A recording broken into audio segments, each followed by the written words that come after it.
Шәһәрнең 3 урынында авыл хуҗалыгы ярминкәләре узды. Узган ялларда Тукай, Менделеевский, Әгерҗе, Мамадыш һәм башка район фермерлары Южный агросәнәгать комплексы, Галиәскәр Камал бульвары һәм Сарман трактында үзләре җитештергән товарларны сатты.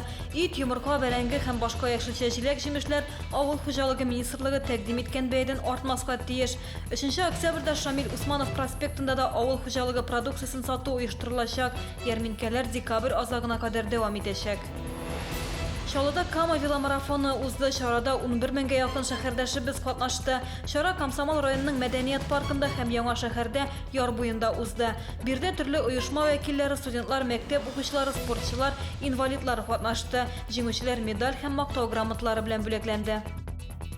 Бу атнада 4 көне эшлибез. 24 сентябрь республикада Корбан бәйрәме уңаеннан ял көне. Бу көнне иртәнге сәгать 6-да шәһәр мәчетләрендә бәйрәм намазы укылачак. Корбанчалы Сидоровка бистәсендә ит комбинаты территориясендә уздырыла. Бирдә шулай ук корбан маллары да сатылачак.